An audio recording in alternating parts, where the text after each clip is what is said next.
Good evening, friends. Tonight we sail back to the age of discovery, when wooden ships crossed uncharted waters carrying men whose appetites extended far beyond gold and glory.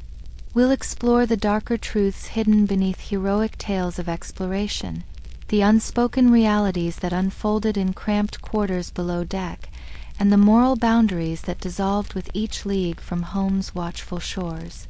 If slow, story-rich history helps you unwind, feel free to tap like and subscribe, and in the comments, share where you're listening from and what time shows on your clock. I'm always amazed by how our sleepy community spans the globe, much like those ancient trade routes we'll explore tonight.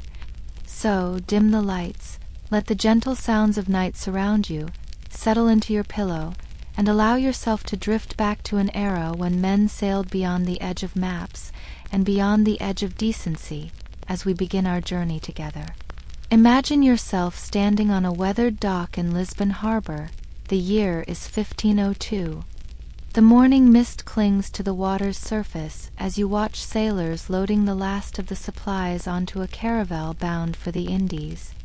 These men, some barely past their teenage years, others weathered by decades at sea, are about to embark on a journey that will test not just their seamanship, but the very limits of human decency. The ship before you, perhaps 90 feet in length and 25 feet at her widest point, will become home to nearly 200 souls. Think about that for a moment. 200 men confined to a space smaller than many modern suburban homes. For months, perhaps years, this floating prison of wood and tar will be their entire world. As you step aboard and descend the narrow ladder into the lower decks, the first thing that strikes you is the darkness. Small oil lamps provide flickering pools of yellow light, but most of the space remains shrouded in shadow. The air is already thick, even here in port. It carries the mingled scents of tar, damp wood, unwashed bodies, and something else, something that speaks to the desperation that breeds in such confined spaces. The sleeping quarters, if we can call them that, consist of nothing more than rough canvas hammocks strung wherever space allows. Each man is allotted approximately 14 inches of width for his sleeping space. 14 inches, barely enough room to turn in one's sleep. The hammocks hang in tiers, 3 or 4 high, swaying with every movement of the ship. Privacy is not merely absent, it's an impossibility. During the age of discovery, these vessels carried men from every corner of society's lower rungs. Convicted criminals offered pardons in exchange for service, debtors fleeing their creditors, young men escaping failed apprenticeships or broken families, veterans of previous voyages who knew no other life. And among them, always, were those whose appetites and inclinations had already placed them outside society's acceptable boundaries. The daily routine aboard ship began before dawn. The boatswain's whistle would pierce through the fetid air of the lower decks, rousing men from whatever troubled dreams had visited them in the night. They would stumble from their hammocks, many still drunk from the previous evening's rum ration. The first order of business was always the same: empty the wooden buckets that served as toilets during the night. These necessary buckets, as they were euphemistically called, were shared by dozens of men. In rough seas, their contents would often spill, adding to the cocktail of human waste, bilge water, and rotting food that sloshed in the ship's lowest holds. The smell was beyond description. Chroniclers of the time wrote that you could identify a sailor from 50 paces simply by the odor that clung to his clothes. Breakfast, such as it was, consisted of hardtack biscuits. These were flour and water baked into rocks that could survive months at sea. By the second week out of port, the biscuits would be crawling with weevils. Sailors would tap them on the table to knock out the worst of the insects, though many simply ate them, grateful for the extra protein. A thin gruel made from whatever grains remained edible completed the morning meal. As the sun climbed higher and the ship's timbers began to heat, the real work of sailing commenced. But here, in the spaces between duties, in the dark corners and hidden recesses of the ship, another life unfolded. A life governed by different rules than those that existed on land. The isolation from civilized society created what maritime historians delicately refer to as situational arrangements. Young cabin boys, some as young as 10 or 12, were particularly vulnerable. They were ostensibly aboard to learn the sailor's trade, but the reality was often far darker. These children, far from any protection, became objects of transaction and abuse. The practice was so common it had its own terminology. Peg boys, they were called in English ships, a reference too crude to elaborate upon. The Spanish had their own terms, equally explicit. These arrangements were not hidden. They were simply unspoken, part of the brutal economy of life at sea. A boy might align himself with a stronger sailor for protection, trading one form of exploitation for safety from worse. The ship's hierarchy determined everything. Common sailors slept in the worst areas, near the bow where the ship's movement was most violent. Here, in spaces barely 5 feet high, men would crowd together for warmth and companionship. The boundaries that existed on land, the careful social distances, all dissolved in this humid darkness. By midday, the heat below decks became unbearable. The tar used to seal the ship's planks would soften and drip. Men worked shirtless, their bodies glistening with sweat that never fully dried in the humid air. Skin diseases spread rapidly. Boils, rashes, and fungal infections were constants. Men would scratch until they bled, the wounds never properly healing in such conditions. The afternoon brought the daily rum ration. This was not mere refreshment but calculated necessity. The alcohol helped men endure what would otherwise be unbearable. A half-pint of rum, sometimes more, served neat or mixed with whatever water remained drinkable. By evening, most of the crew would be intoxicated to some degree.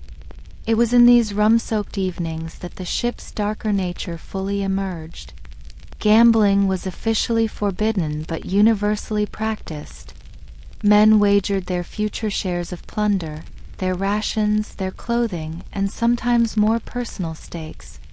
Debts incurred at dice or cards led to arrangements that would shame these men if they ever made it back to port.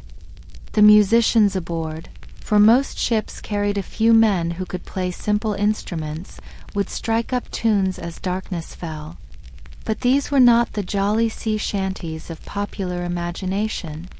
The songs were often crude, violent, describing in explicit detail what sailors planned to do when they reached foreign shores. The native populations of the Americas, Africa, and Asia were reduced to objects of conquest in verse after verse. As night deepened, the ship would settle into its own rhythm. The watch would change, men stumbling through the darkness to relieve their fellows. Below decks, in the stifling heat, other activities commenced. The Spanish Inquisition records, those meticulous documents of moral transgression, record numerous cases of what they termed pecado nefando, the unspeakable sin, committed aboard ships. These were not isolated incidents but patterns of behavior that emerged whenever men were confined together for extended periods. The Portuguese navigator Antonio de Herrera wrote in his private journal, discovered centuries later, about the shameful commerce that occurred nightly aboard his vessel. He described a complex economy of favor and abuse, where younger sailors paid for protection with their bodies, where strength determined who took and who was taken. The officers, quartered in slightly better conditions near the stern, were not exempt from these arrangements. Indeed, their power often made them the worst offenders. A captain's authority at sea was absolute. There was no higher court of appeal. no magistrate to whom a wronged sailor could complain. This absolute power, combined with the isolation and the constant proximity to death, created men who recognized no moral boundaries. Consider the account of Diego Mendez, who sailed with Columbus on his fourth voyage. His encrypted diary, decoded only in the 1960s, provides a window into the reality of these expeditions. He writes of nightly visits to the cabin boys' quarters by senior officers, of young indigenous interpreters brought aboard and passed among the crew, of rituals of initiation that would constitute torture by any modern standard. The food situation grew progressively worse as voyages extended. After the first month, fresh provisions were exhausted. The salted meat began to rot despite the preservation. Barrels of water turned green with algae, then brown with contamination. Men drank it anyway, filtering it through cloth to remove the worst of the visible corruption. Scurvy would begin to appear by the second month at sea. First the fatigue, then the joint pain. Gums would swell and bleed. Teeth would loosen and fall out. Old wounds would reopen. Men would beg for death as their bodies literally fell apart from the inside.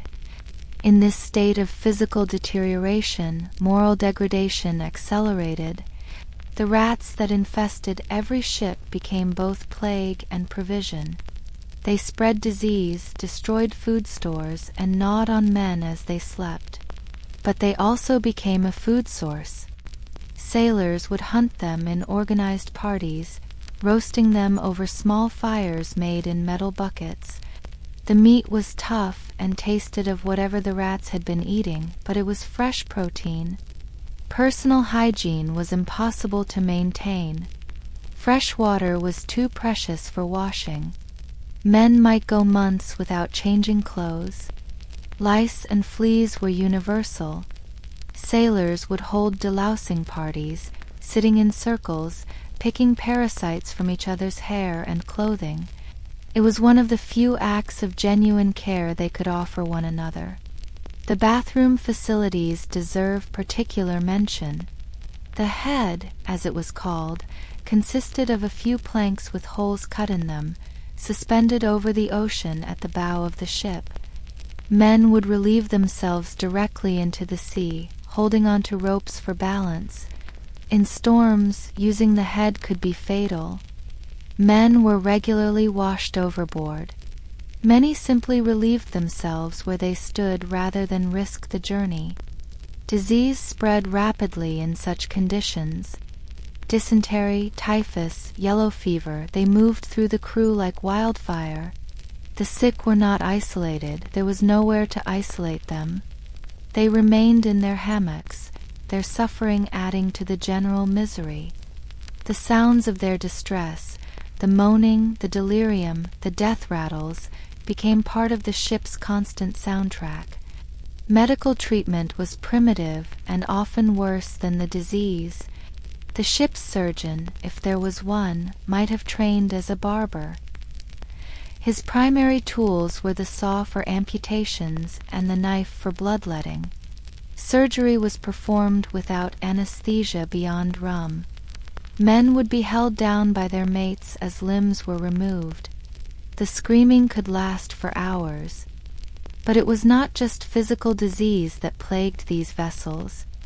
The psychological toll of such confinement bred its own pathologies.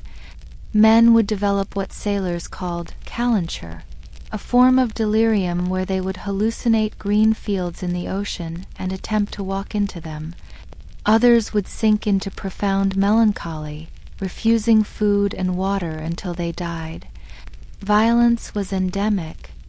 Fights would break out over the smallest provocations. A perceived slight, a disputed ration, a lost wager. The punishments for fighting were severe. Flogging was standard, with the number of lashes determined by the severity of the offense. Yet the violence continued, an outlet for frustrations that had no other release. The floggings themselves became spectacles of cruelty. The entire crew would be assembled to watch. The victim would be tied to the mast or a grating, his back bared. The boatswain would apply the cat-o'-nine tails with mechanical precision. Each strike would tear flesh. By the 20th lash, the back would be a raw mess. Salt water or vinegar would be thrown on the wounds, ostensibly to prevent infection but serving primarily to increase the agony. Some men broke under these conditions. They would throw themselves overboard in the night, choosing the embrace of the ocean over another day aboard ship. Others would deliberately commit capital crimes, preferring execution to continued existence. The journals of the time record these suicides with disturbing regularity. The younger members of the crew suffered particularly. Boys as young as 8 or 9 might be aboard as powder monkeys, carrying gunpowder during battles. These children were exposed to all the brutality of ship life with none of the physical strength to resist. They aged rapidly, their innocence stripped away within weeks of leaving port. The practice of pressing men into service added another layer of misery. Naval ships would simply kidnap men from port towns, forcing them into service. These pressed men, torn from families and livelihoods, added an element of desperate resentment to the already toxic atmosphere. They would plot escapes, mutinies, revenge. As ships approached tropical waters, new torments emerged. The heat became suffocating. The lower decks could reach temperatures that would kill in hours. Men would fight for the privilege of sleeping on deck, under the stars. Those forced to remain below would strip naked, lying in their own sweat, gasping for breath in the fetid air. The insects of the tropics brought fresh misery. Mosquitoes would descend in clouds, driving men to cover themselves despite the heat. Tropical diseases, malaria, yellow fever, dengue, would sweep through the crew. Men would burn with fever, shaking uncontrollably, crying out in languages their shipmates didn't understand. The food in tropical waters rotted even faster. Maggots would appear in the meat within days. The ship's biscuits would turn to powder, eaten away by tropical weevils. Fresh fruit, when it could be obtained, would be fought over viciously. Men would hoard oranges and limes like treasure, knowing they might ward off scurvy. Water collection became an obsession in these regions. During tropical storms, every available container would be placed to catch rainwater. Men would lick the moisture from sails and rigging. They would fight over the privilege of wringing out wet clothes into their mouths. Yet even in these conditions, the darker appetites persisted. The approach to foreign shores would trigger a particular excitement among the crew. They knew that landfall meant not just fresh provisions and solid ground, but access to populations they viewed as conquerable. The conversations in the days before landing would turn to what they would do, whom they would take, how they would satisfy months of pent-up desire. The indigenous peoples of the Americas had no frame of reference for what was approaching. These ships carried not just explorers but predators. Men who had been twisted by months of deprivation and degradation into something barely human. The first encounters between these sailors and native populations were often marked by violence and violation that chroniclers of the time struggled to record. The Spanish conquistador Bernal Diaz del Castillo, in his later years, would write obliquely about the shameful acts committed by sailors upon first landing. He could not bring himself to describe them directly, but his meaning was clear. These men, released from the confines of their floating prisons, exploded into orgies of violence and abuse. The ships themselves seemed to absorb this darkness.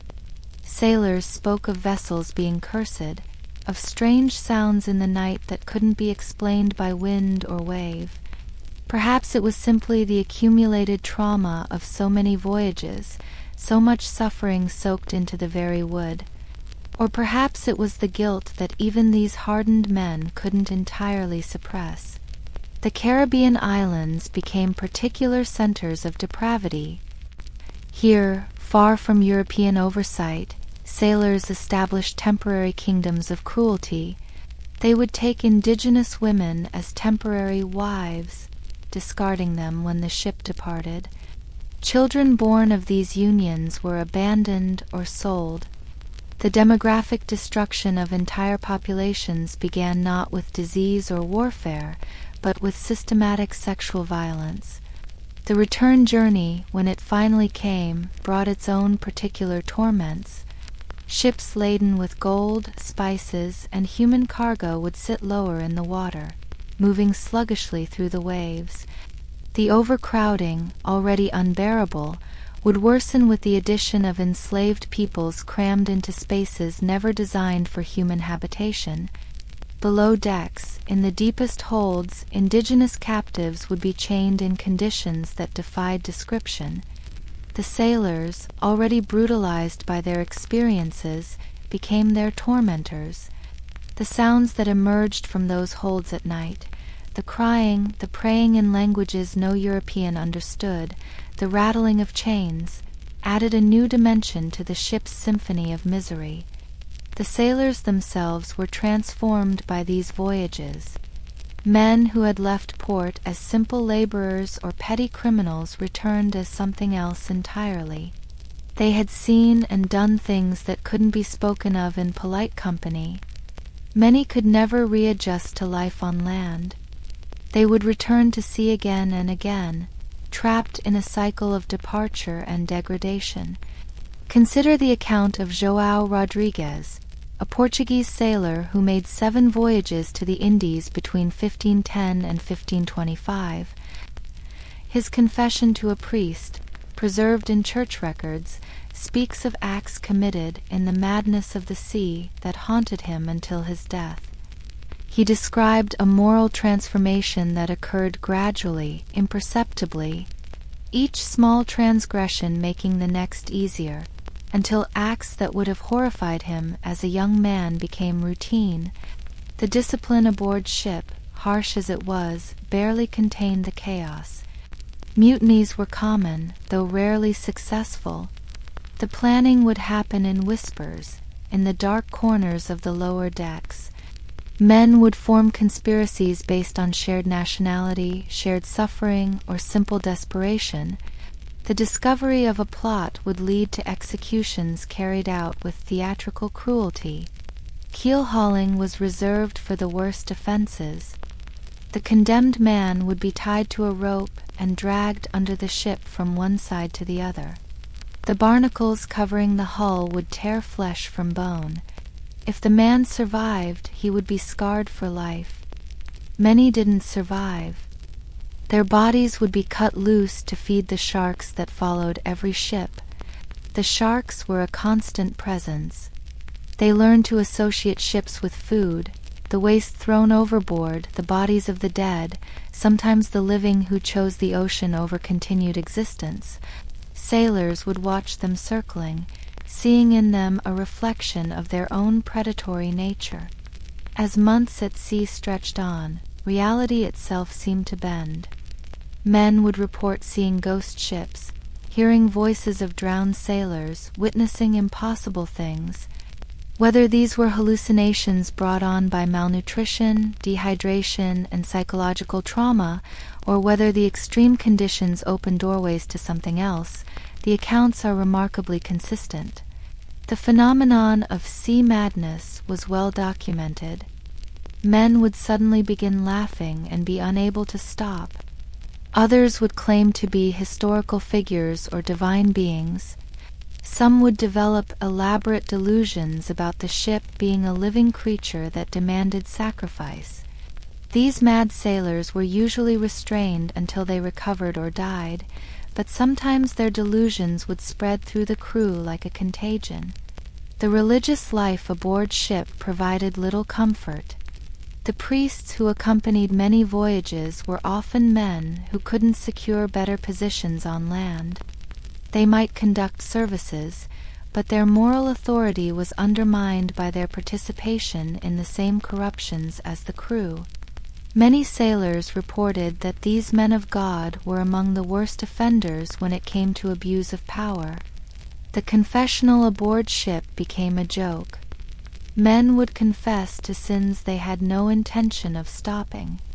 Priests would grant absolution in exchange for shares of plunder. The sacred and profane mixed until they were indistinguishable. Religious medals and crucifixes were worn alongside pagan charms and talismans taken from conquered peoples. Superstitions governed daily life. Whistling was forbidden as it might summon storms. Women aboard were considered bad luck, though this didn't prevent sailors from bringing captive women onto ships. Albatrosses were sacred, dolphins were good omens, and a cormorant landing on the mast meant death was near. These beliefs, irrational as they might seem, provided structure in a world where conventional morality had collapsed. The diet continued to deteriorate as voyages extended. Scurvy would claim more lives than battle or storm. Men's bodies would begin to fail in horrifying ways. Their teeth would fall out, old scars would reopen, their legs would swell until the skin split. The lucky ones died quickly. Others lingered for weeks in agony. The psychological impact of watching friends and shipmates deteriorate was profound. Men would form intense bonds, sworn brotherhoods that transcended normal friendship. When one died, the survivor might refuse to accept it, continuing to talk to the corpse, saving rations for someone who would never eat again. The grief, when it finally came, was explosive. Burial at sea was a hasty affair. The dead were sewn into their hammocks with a cannonball at their feet. A few words might be said, though often there was no ceremony at all. The body would splash into the water and disappear. Within hours, it was as if the man had never existed. His possessions would be divided, his hammock taken by another, his name rarely spoken again. The gambling grew more desperate as voyages continued. Men would wager years of future earnings, their freedom, even their souls according to some accounts. Dice games would continue through the night, accompanied by accusations of cheating that led to knife fights in the darkness. The winners would accumulate impossible debts that could never be collected. The losers would sink into despair. Music provided one of the few genuine pleasures. Simple instruments, drums, fifes, crude guitars, would accompany songs that ranged from sentimental ballads about home to obscene verses about foreign conquests. These songs would be passed from ship to ship, evolving with each telling, creating an oral tradition of maritime depravity. The approach of storms brought a particular terror. The ship would buck and heave, throwing men from their hammocks. Everything not secured would become a projectile. Men would be ordered aloft to reef sails in conditions where a single misstep meant death. Those below could only pray as water poured through every seam. During storms, the boundaries between officers and crew might temporarily dissolve. Everyone fought for survival together. But once the danger passed, the hierarchies would reassert themselves with renewed cruelty, as if the officers needed to reestablish their authority through extra brutality. The rats grew bolder as voyages progressed. They would gnaw on men's extremities as they slept. Sailors would wake to find toes or fingers bloody from rat bites. The creatures seemed to sense weakness, targeting the sick and dying with particular persistence. Some men developed an almost supernatural hatred of them, spending hours crafting elaborate traps. The final weeks before reaching home port brought a strange mixture of anticipation and dread. Men who had dreamed of nothing but land for months would suddenly fear it. They had been transformed by their experiences. How could they return to normal life? How could they face families who couldn't imagine what they had become? Many sailors would never speak of what happened at sea. They would return home with gold in their pockets and darkness in their hearts. Their wives would wonder at their nightmares, their sudden violences, their inability to stay in enclosed spaces. The sea had marked them in ways that couldn't be washed clean. The taverns of port cities became refuges for these damaged men. Here, among others who had sailed beyond the edge of the map, they didn't need to explain. The drinking would continue until memories blurred. The fighting would provide release for rage that had no other outlet. The whores would provide momentary comfort without judgment. Yet despite everything, they would return to sea. The very trauma that made land unbearable would drive them back to its source. Perhaps it was the only place where their transformed selves made sense. Or perhaps, having descended so far into darkness, they could no longer bear the light. The ships of the Age of Discovery carried more than men and cargo across the oceans. They carried the worst of human nature, concentrated and amplified by isolation and desperation. The men who crewed them were both victims and perpetrators, broken by conditions that no human should endure, breaking others in turn. As we drift forward in time, leaving these wooden hells behind, we might reflect on how thin the veneer of civilization truly is, how quickly men can descend when removed from society's constraints. The sailors of the Age of Discovery showed us the depths to which humans can sink when power is absolute and oversight absent. The sea remembers everything. In its depths lie not just the wrecks of ships, but the echoes of countless cruelties. The routes traced by these voyages became highways of human misery that would persist for centuries. What began in the dark holds of these ships would evolve into the systematic horror of the Atlantic slave trade.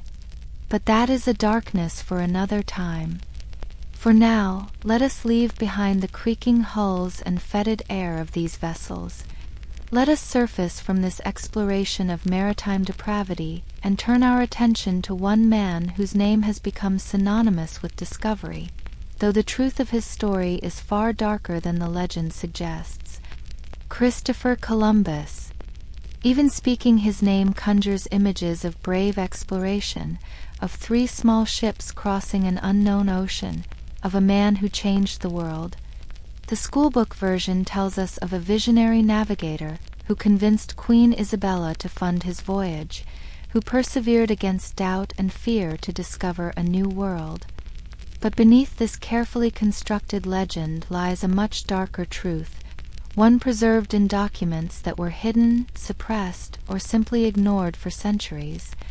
Imagine yourself in the royal archives of Seville, in a climate-controlled room where ancient documents rest in careful preservation.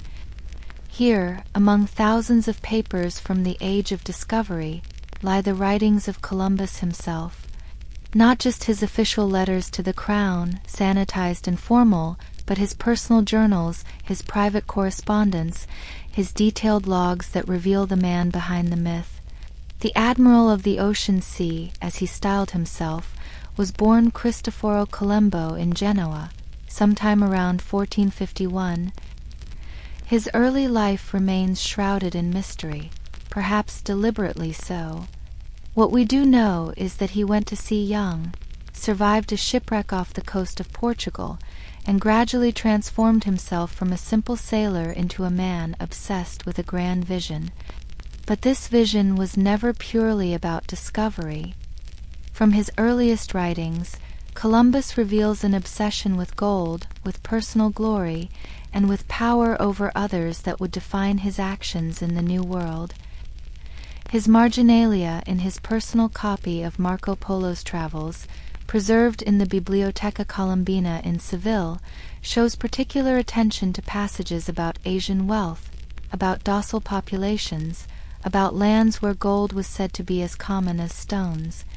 The negotiations with Ferdinand and Isabella reveal a man of extraordinary ambition. Columbus didn't simply want to find a new route to Asia. He wanted to be made admiral, to be granted governorship of any lands discovered, to receive 10% of all wealth generated. These weren't the requests of a humble explorer, but of a man planning to establish himself as a colonial overlord. His journal from the first voyage, beginning in August 1492, initially maintains the tone of an explorer. He writes of sea conditions, of the fears of his crew, of signs that might indicate land. But something changes when he first encounters the indigenous peoples of the Caribbean. The language shifts, becomes calculating, predatory. October 12, 1492. The traditional date of discovery. Columbus's journal entry for this day has been preserved only in Las Casas's transcription, but even this edited version reveals disturbing priorities. His first observations of the Taino people focus not on their culture or humanity, but on their potential as slaves. They ought to make good and skilled servants, he writes, for they repeat very quickly whatever we say to them. Within 2 days of first contact, Columbus was already planning their subjugation. His journal entry of October 14th notes, "With 50 men we could subjugate them all and make them do whatever we want." This wasn't an idle thought, but a statement of intent that would define everything that followed. The Taino people who greeted Columbus were described in his own writings as generous, peaceful, and trusting. They shared their food, their homes, their knowledge of local waters. Columbus repaid this hospitality by immediately beginning to calculate their value as commodities. His journal obsessively notes their physical appearance, their docility, their lack of weapons, but it's in his private letters, particularly those to Luis de Santangel, the royal treasurer who had helped fund his voyage, that Columbus's true nature emerges. These letters, discovered in the Vatican secret archives only in the late 19th century, speak explicitly of establishing a slave trade. Columbus writes enthusiastically about the potential for profit in human trafficking, estimating the number of slaves that could be taken annually. The second voyage, launched in September 1493, revealed Columbus's plans in full. This was no longer an expedition of discovery, but one of conquest. 17 ships carried over 1,200 men, including soldiers, farmers, and craftsmen. The goal was colonization, exploitation, and the systematic extraction of wealth by any means necessary. Michel de Cuneo, a childhood friend of Columbus who accompanied him on this second voyage, left a memoir that provides shocking insights into the Admiral's character. Cuneo describes, with disturbing casualness, how Columbus gave him a young indigenous woman as a personal gift. His account of what followed, the violence, the subjugation, is too graphic to relate in full, but it establishes a pattern of behavior that Columbus not only tolerated but encouraged. The establishment of La Isabela, the first European town in the Americas, became a center of systematic oppression. Columbus instituted a tribute system requiring every Taino over the age of 14 to provide a hawk's bell full of gold every 3 months. Those who failed to meet this impossible quota had their hands cut off. This wasn't random violence, but calculated terror designed to maximize extraction of wealth. Columbus's own writings from this period reveal a man descending into paranoid tyranny. He writes of conspiracies against him, of the need for harsh discipline, of his divine mission to spread Christianity. But this religious language was a thin veneer over naked greed. In a letter to the Spanish court, he promises that he could provide as many slaves as their majesties order to be shipped. The indigenous population began to die at an alarming rate. European diseases, forced labor, violence, and despair combined to create a demographic catastrophe. Columbus's response was to accelerate the slave trade to compensate for the declining workforce. His logs from 1495 record shipping 500 Taino slaves to Spain. About 200 died during the voyage, their bodies thrown overboard. But even this horror wasn't enough for Columbus. He began to develop what he called the encomienda system, essentially giving Spanish colonists ownership of indigenous people and their labor. This system, which would spread throughout Spanish America, began with Columbus's distribution of humans as property to his followers. The sexual exploitation of indigenous women became institutionalized under Columbus's rule. Young girls, some as young as 9 or 10, according to Cuneo's account, were particularly valued. Columbus wrote to a friend that there are plenty of dealers who go about looking for girls. Those from 9 to 10 are now in demand. This letter, preserved in the Archivo General de Indias, reveals Columbus as not just aware of but actively facilitating child sex trafficking. His governance of Hispaniola descended into such brutality that even Spanish colonists began to complain. Francisco de Bobadilla, sent by the crown to investigate, found evidence of atrocities that shocked even by the standards of the time. His report, suppressed for centuries and only fully published in 2006, describes Columbus and his brothers engaging in torture, mutilation, and mass murder. The testimonies collected by Bobadilla paint a picture of sadistic rule. Colonists reported that Columbus ordered a woman's tongue cut out for speaking ill of him, that he had natives' ears and noses cut off for minor thefts, that he used attack dogs to hunt indigenous people for sport. These weren't isolated incidents, but part of a reign of terror. Columbus's third voyage, begun in 1498, showed a man increasingly detached from reality. His journals from this period contain mystical visions, claims of finding the Garden of Eden, and elaborate theological justifications for his actions. He writes of hearing divine voices telling him he is God's chosen instrument. Meanwhile, his colony descended into chaos and depravity. The slave raids intensified during this period. Columbus's men would surround villages at night, capturing everyone they could. Families were deliberately separated to break resistance. Children were torn from parents, husbands from wives. The trauma inflicted on these communities was calculated and systematic. In his Book of Privileges, Columbus meticulously documented what he believed he was owed. This document, preserved in multiple copies, reveals an obsession with personal wealth and status that overshadowed any genuine interest in exploration or discovery. He calculated percentages, disputed accounts, and demanded recognition as the sole discoverer of the Indies. The indigenous perspective on Columbus has been largely lost, but fragments survive in the writings of sympathetic priests like Bartolomé de las Casas. Las Casas, who initially participated in the colonial system before becoming its fierce critic, preserved testimonies of indigenous people who described Columbus as a figure of pure evil. They called him the destroyer of lands and passed down oral histories of his cruelties. Columbus's own sons, Ferdinand and Diego, spent decades trying to rehabilitate their father's reputation. Their biographies, while valuable historical sources, deliberately omit or minimize the darker aspects of Columbus's career. Ferdinand's Life of the Admiral presents a sanitized version that became the template for the Columbus myth. The financial records from Columbus's voyages, preserved in various Spanish archives, tell their own story. The disappointing gold yields from the early years were supplemented by slave sales.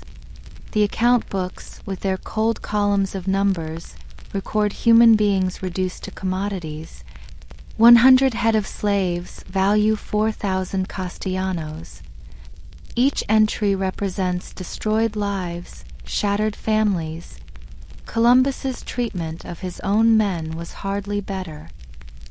He withheld wages, imposed harsh punishments for minor infractions, and played favorites in ways that created deep resentments. Spanish colonists who challenged his authority were hanged or imprisoned. His paranoia grew so severe that he saw enemies everywhere. The letters between Columbus and Queen Isabella reveal a complex relationship. Isabella, despite sanctioning the colonization, expressed discomfort with the slave trade. She ordered the return of indigenous slaves brought to Spain, stating they were her subjects, not property. Columbus's response was to simply relabel his human trafficking as labor recruitment. His fourth and final voyage, from 1502 to 1504, was a disaster. Forbidden from returning to Hispaniola due to his misrule, Columbus wandered the Caribbean like a cursed figure from mythology. His ships rotted, his men mutinied, and he spent a year marooned on Jamaica. His journals from this period show a mind fracturing under the weight of failure and perhaps guilt. During this marooning, Columbus used his knowledge of an upcoming lunar eclipse to extort food from the local indigenous population, threatening to blot out the moon if they didn't comply. This manipulation, often presented as clever in popular histories, reveals his consistent pattern of using superior technology and knowledge as tools of domination. The psychological profile that emerges from Columbus's writings is of a deeply disturbed individual. His messianic delusions, his paranoid fantasies, his sadistic punishments, these weren't the behaviors of a rational explorer, but of someone experiencing severe mental illness. Yet this illness was given free rein to inflict suffering on entire populations. Columbus's religious writings deserve particular attention. He compiled a book of prophecies that attempted to place his voyages in an apocalyptic context. He believed he was hastening the end times, that his discovery would lead to the final crusade to reclaim Jerusalem. This religious mania provided justification for any atrocity. After all, he was doing God's work. The contradiction between Columbus's public Christianity and his private actions is stark. He attended Mass regularly, carried religious texts, and claimed to be spreading the faith. Yet his treatment of indigenous peoples violated every principle of Christian charity. Las Casas would later write that Columbus's actions were offensive to God and harmful to the Catholic faith. His final years in Spain were spent in bitter litigation, trying to reclaim privileges he felt had been unjustly taken. The pleitos colombinos, the lawsuits filed by Columbus and later his heirs, run to thousands of pages. They reveal a man consumed by grievance, unable to accept responsibility for his failures. Columbus died on May 20, 1506, still believing he had reached Asia. His last words, according to his son Ferdinand, were, "Into thy hands, O Lord, I commend my spirit." But the legacy he left behind was one of devastation. Within 50 years of his first voyage, the Taino population had been virtually eliminated. The myth-making began almost immediately. Columbus's sons, the Spanish crown, and later nationalist historians all had reasons to sanitize his story. The brutal conqueror was transformed into a brave navigator. The slave trader became a misunderstood visionary.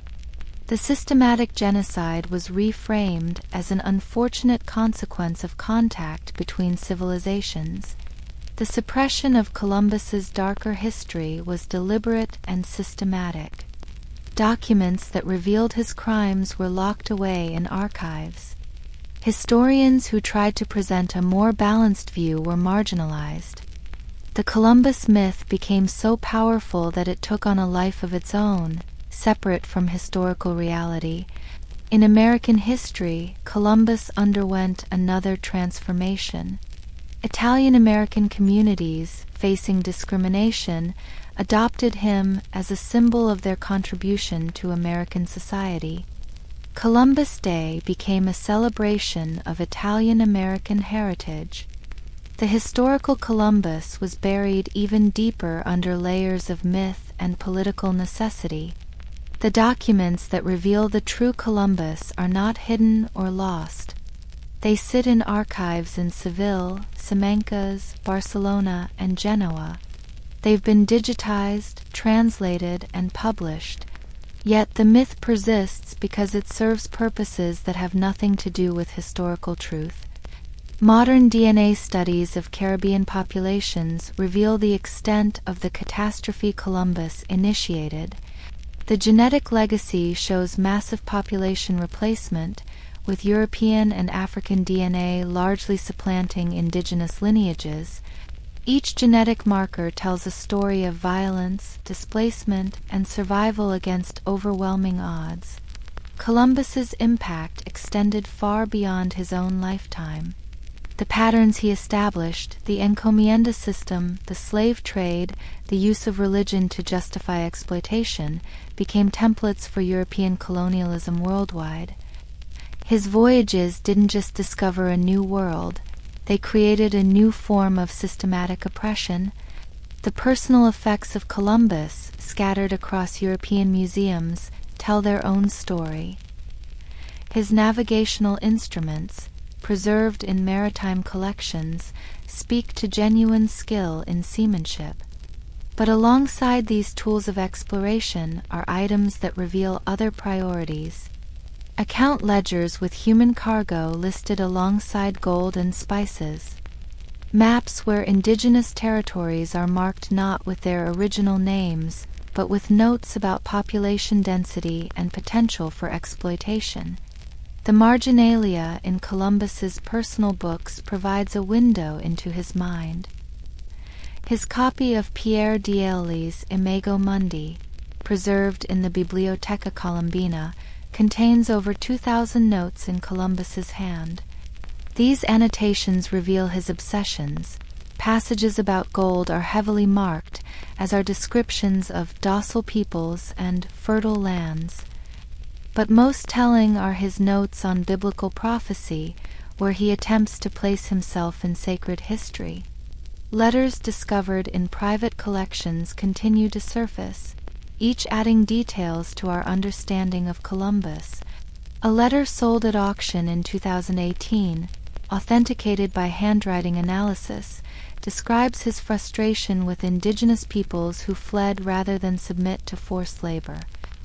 He writes of needing to make examples to instill proper fear.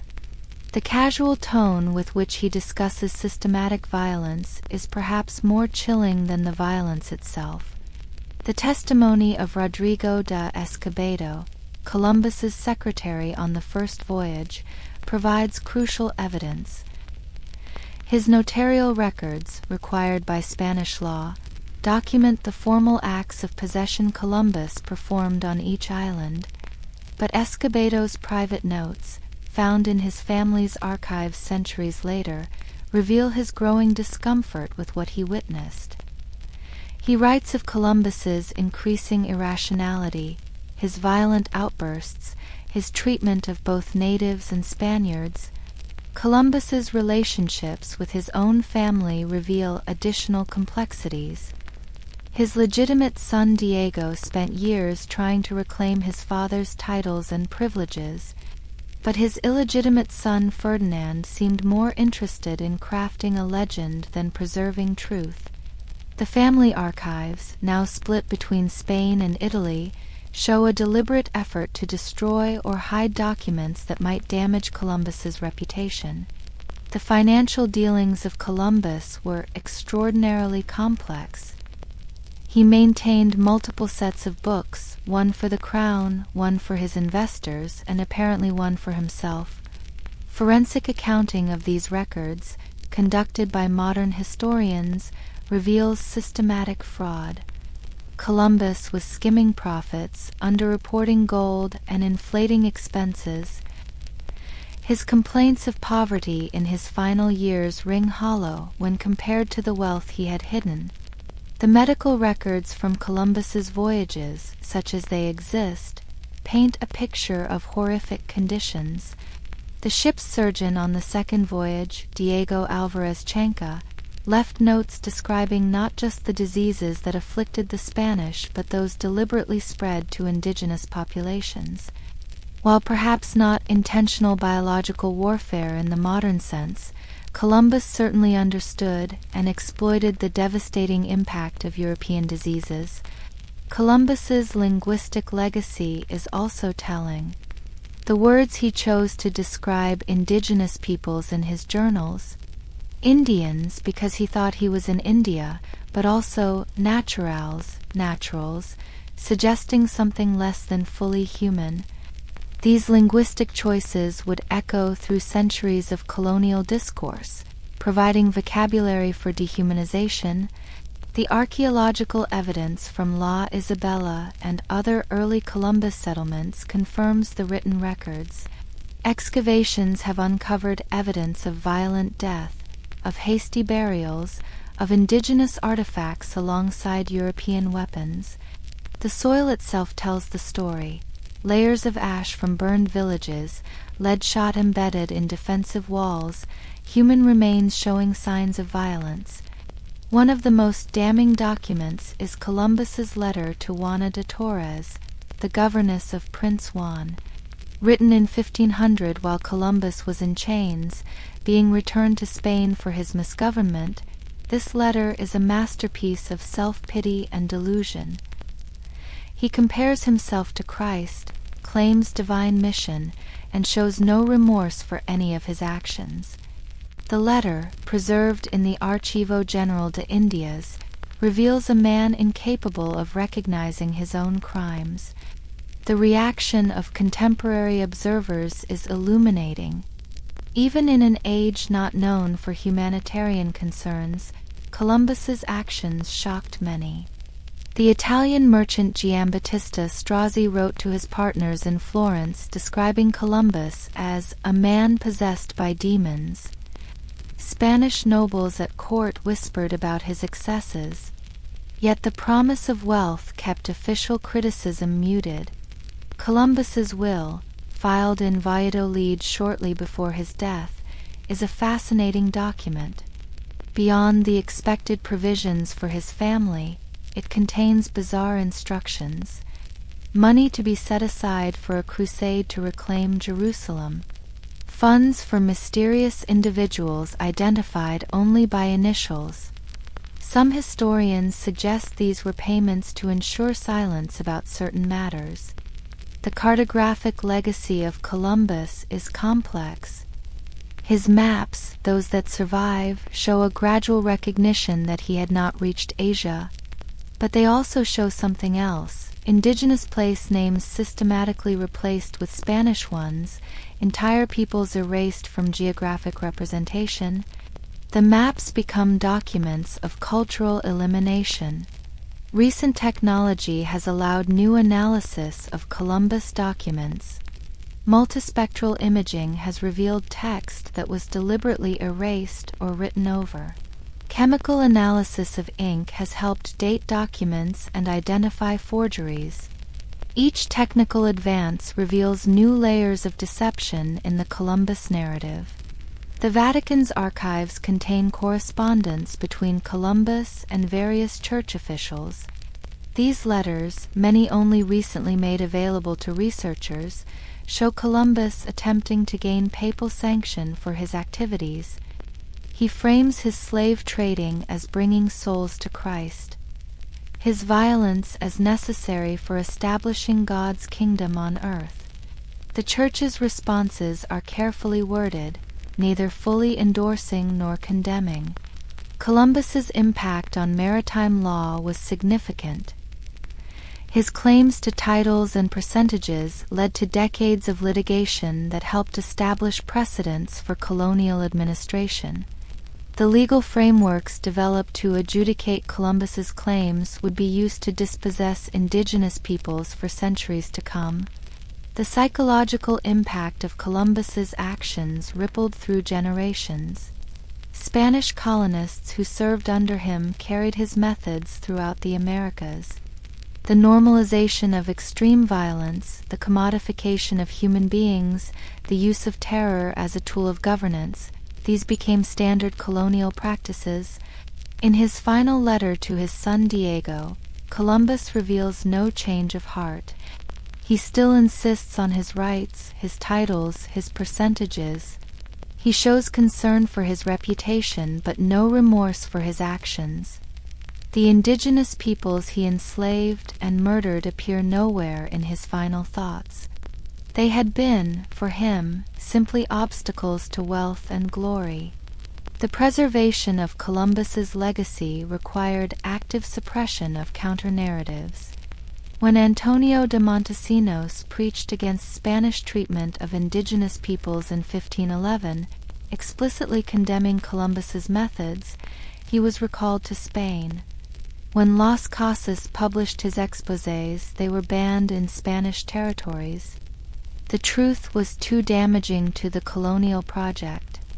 Modern psychiatrists who have analyzed Columbus's writings suggest several possible diagnoses: narcissistic personality disorder, paranoid delusions, possibly bipolar disorder. But these clinical terms perhaps sanitize what was simply monstrous behavior. Columbus was given power over vulnerable populations and used it in the worst possible ways. The economic impact of Columbus's voyages cannot be separated from their human cost. The wealth that flowed from the Americas to Europe was built on indigenous suffering. Every gold coin, every shipment of sugar, every profitable trade route was paid for in blood. Columbus didn't just discover a new world. He initiated one of the greatest transfers of wealth in human history, achieved through systematic brutality. As we prepare to move forward in our journey through this dark chapter of exploration, we might pause to consider how Columbus has been transformed in popular memory. How did a slave trader become a hero? How did a man condemned by his own contemporaries become a symbol of courage and discovery? The answer lies not in Columbus himself, but in the needs of those who came after. The need for origin myths, for heroes, for simple stories that justify complex realities. The true Columbus, the man revealed in his own writings and the testimony of witnesses, was neither demon nor saint, but something perhaps more disturbing. An ordinary man given extraordinary power and using it in extraordinarily terrible ways.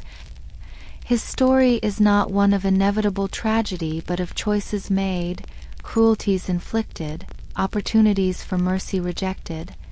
The documents tell us who Columbus really was, but they also tell us something about ourselves, about our capacity to ignore uncomfortable truths, to prefer comforting myths, to celebrate men whose actions we would condemn if we truly understood them.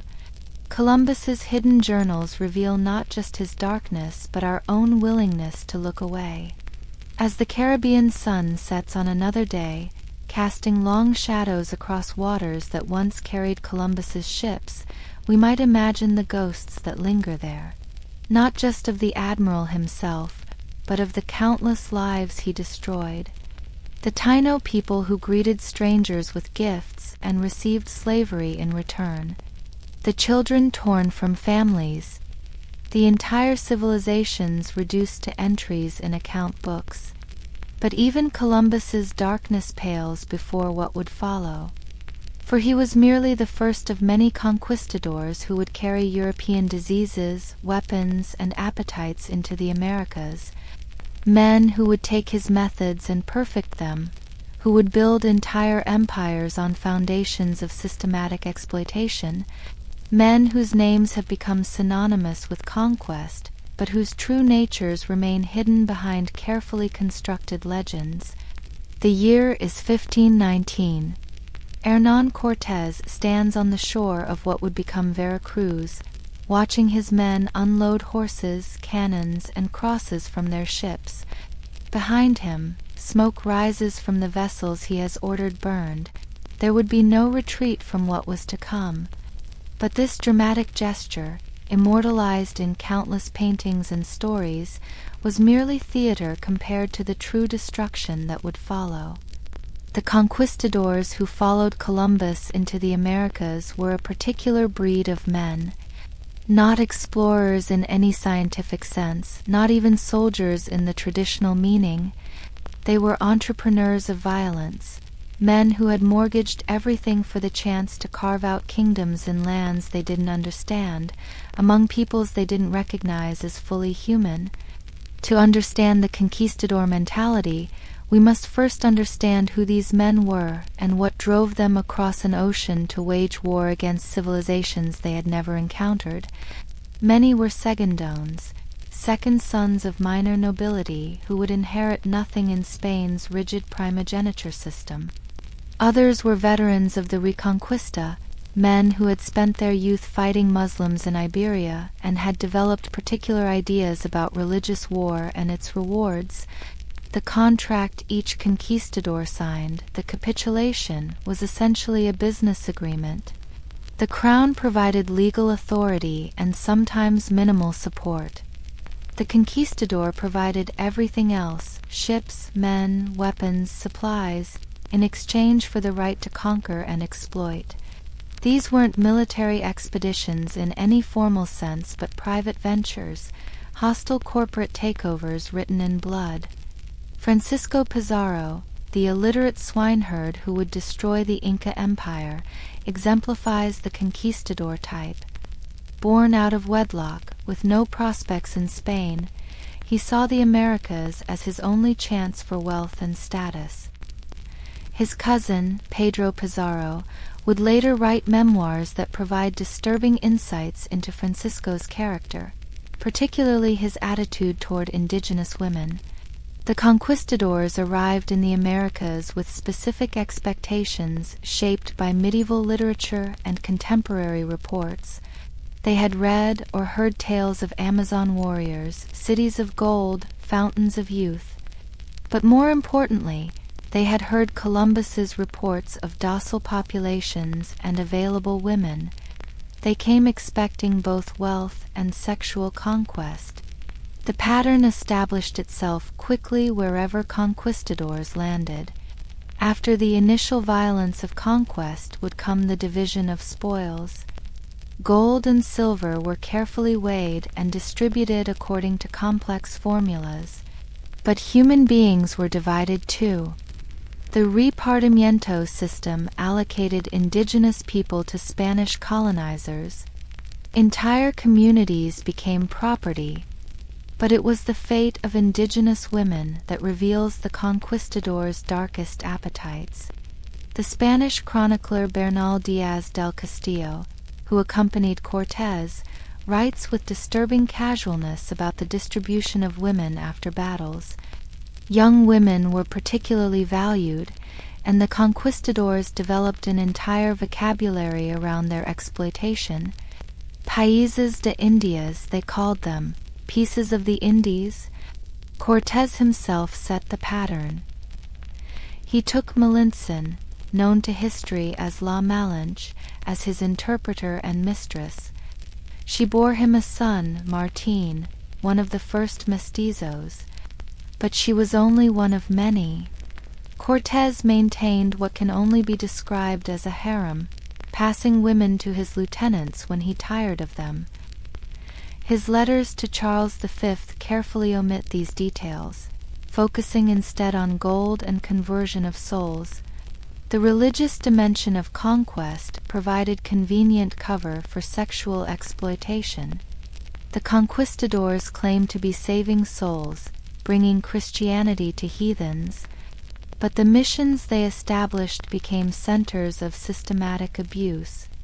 Indigenous women were gathered supposedly for religious instruction, but were actually made available to Spanish colonizers. Consider the account of Friar Diego de Landa in Yucatan. While publicly burning Maya codices and destroying idolatrous artifacts, he was privately documenting the sexual practices of his Spanish compatriots. His encrypted notes, decoded only in the 1970s, describe orgies in monastery buildings, indigenous girls kept as concubines by supposedly celibate priests. The conquistador's sexuality was shaped by medieval Spanish concepts of honor and domination. Taking indigenous women wasn't just about satisfying physical desires, it was about demonstrating conquest, establishing dominance, creating facts on the ground. Each rape was an act of war, each illegitimate child a claim to the land. Pedro de Alvarado, Cortez's most brutal lieutenant, established patterns of sexual violence that would be repeated throughout the conquest. During the massacre at the Festival of Toxcatl, his men didn't just kill Aztec nobles, they systematically raped women before murdering them. Alvarado himself boasted of taking the wife of the Aztec commander Moquihuix, keeping her as a concubine for years. The demographic impact was staggering. Within a generation, a new population of mestizos emerged. But these were not products of loving relationships. They were the offspring of systematic rape, living reminders of conquest. Many conquistadors refused to acknowledge these children, creating a population that belonged fully to neither world. The Portuguese in Brazil were, if anything, worse. They developed the concept of conquistadismo, taking indigenous women as temporary wives to gain access to tribal networks. João Ramalho, one of the first Portuguese settlers in Brazil, reportedly had over 30 indigenous wives and dozens of children. He used these relationships to build a personal empire, trading his mixed-race daughters to other colonizers. The encomienda system evolved to facilitate sexual exploitation. Conquistadors who received encomiendas, grants of indigenous labor, interpreted these as including sexual access to women.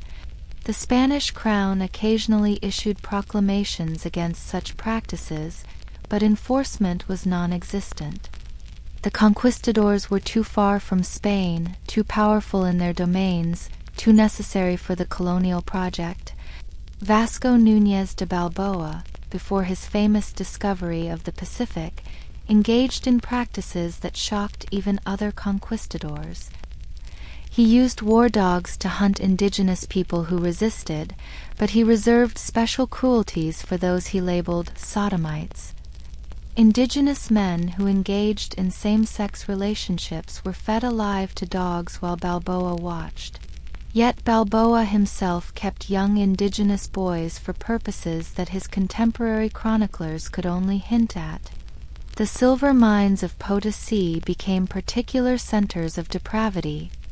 As indigenous men died by the thousands in the tunnels, their wives and daughters were forced into prostitution to survive. The conquistadors who controlled the mines established brothels staffed entirely with indigenous women. The Spanish priest Domingo de Santo Tomas wrote that Potosí was a mouth of hell, where Spanish Christians behaved worse than demons. Gonzalo Pizarro, Francisco's brother, established what amounted to a personal kingdom in Peru where his word was law. The reports of his excesses, preserved in the Archivo de Indias, describe nightly orgies, indigenous girls presented as gifts to visiting Spaniards, systematic breeding programs to produce mixed-race servants. When the crown finally moved against him, it was not for these crimes but for rebellion against royal authority. The conquistadors' treatment of indigenous nobility was particularly calculated. Princesses and noblewomen were specifically targeted. Cortés took Isabel Moctezuma, daughter of the Aztec emperor, as one of his mistresses. She was passed between several conquistadors like property, bearing children to different Spanish men. This wasn't random violence, but strategic humiliation of indigenous leadership. The role of alcohol in conquistador sexual violence cannot be overlooked. Spanish wine and indigenous pulque or chicha fueled orgies of violence. Drunk conquistadors would compete in their brutalities, wagering on who could commit the most outrageous acts. The morning after would bring not remorse but boasting, as if their crimes were military victories. Disease added another dimension to the horror. Syphilis, unknown in the Americas before European contact, spread rapidly. Indigenous women infected by conquistadors would spread it to their communities. The disease became another weapon of conquest, destroying populations from within. Some conquistadors, knowing they were infected, deliberately spread the disease as a form of biological warfare. The psychological techniques used by conquistadors to break indigenous resistance were sophisticated. They would force fathers to watch the rape of daughters, husbands to witness the violation of wives. This wasn't mere cruelty, but calculated terrorism, designed to destroy the social fabric of indigenous communities. Break the family, break the culture, break the resistance. Hernando de Soto's expedition through what is now the southeastern United States left a trail of sexual violence that indigenous oral histories preserved for centuries. The Chickasaw, Creek, and Cherokee peoples passed down stories of the foreign demons who took women and girls, leaving behind blue-eyed children who were often rejected by both cultures. The conquistadors developed elaborate justifications for their behavior. They claimed indigenous women preferred Spanish men. They argued that mixing blood was creating a new, superior race. They insisted that their children, even if unacknowledged, were being brought into Christianity and civilization. These arguments appear repeatedly in their letters and memoirs, suggesting a need to rationalize even to themselves. The wealth extracted from the Americas was inseparable from sexual exploitation. The conquistadors who became rich didn't abandon their practices, but institutionalized them. They built grand houses with quarters for indigenous concubines. They established rural estates where indigenous women were kept like livestock. Wealth didn't moderate their appetites, but gave them means to indulge them more extensively. Some conquistadors went native in ways that horrified Spanish authorities. Francisco de Orellana, exploring the Amazon, reportedly participated in indigenous fertility rituals that involved practices the Spanish Inquisition would later investigate. Lope de Aguirre, the mad conquistador who declared rebellion against Spain, established a traveling kingdom where all boundaries of behavior dissolved. The conquistadors' own writings, when read carefully, reveal awareness of their crimes. Beneath the boasting and justification is sometimes a note of unease. Bernal Diaz del Castillo, in his old age, wrote of nightmares where indigenous women he had known appeared to him. Pedro Cieza de Leon admitted that Spanish behavior in Peru would be held to account before God. The Catholic Church's role was complex and often complicit. While some priests like Bartolomé de las Casas courageously opposed conquistador brutality, many others participated or remained silent. Confessionals became places where conquistadors could receive absolution for crimes they had no intention of stopping. The Church's need for conquistador protection and patronage compromised its moral authority. The indigenous response to conquistador sexual violence took many forms. Some women chose suicide rather than submission. Others used their positions as concubines to protect their communities or gain advantages. Some became powerful intermediaries like Malinche, though at tremendous personal cost. The strategies of survival were as varied as they were desperate. In the Andes, The Inca nobility tried to use marriage alliances to moderate Spanish behavior. They offered princesses to conquistadors hoping to create binding relationships. But the conquistadors typically took the women without honoring the reciprocal obligations such marriages entailed in Andean culture. They wanted the bodies, not the responsibilities. The mining centers became particular hells for indigenous women. In Zacatecas, Guanajuato, and other silver towns, the conquistadors who controlled the mines also controlled the women. They established systems where indigenous miners could rent their own wives and daughters back for brief periods. The dehumanization was complete. Women had become currency. Nuno de Guzman, conquistador of western Mexico, achieved a level of cruelty that shocked even other conquistadors. His expedition through Michoacán and Jalisco was marked by systematic rape and torture. He would burn indigenous leaders alive in front of their families, then distribute the women among his men. His own lieutenants eventually testified against him, their consciences finally overwhelmed. The conquistadors' children, the first generation of mestizos, occupied a strange position in colonial society. Many were abandoned by their fathers, raised by indigenous mothers in communities that viewed them with suspicion. Others were acknowledged but treated as inferior to legitimate Spanish children. A few, like the Inca Garcilaso de la Vega, would grow up to write about their divided heritage, providing unique perspectives on the conquest. The economic structures of colonialism were built on sexual exploitation. The hacienda system concentrated indigenous women under the control of Spanish landowners. The urban households required indigenous servants who were vulnerable to abuse. The entire colonial economy assumed Spanish access to indigenous women's bodies and labor. The legal frameworks that emerged from conquest attempted to regulate but ultimately legitimized exploitation. The new laws of 1542, supposedly protecting indigenous peoples, contained loopholes large enough to sail a galleon through. Conquistadors simply reclassified their victims, no longer slaves but servants, no longer concubines but housekeepers. The language changed but the reality remained. Diego de Almagro, Pizarro's partner turned rival, left behind documentation that reveals the business side of sexual exploitation. His account books, preserved in the Archive of the Indies, list women among assets to be divided. 20 pieces of gold, 30 silver marks, 12 young females of breeding age.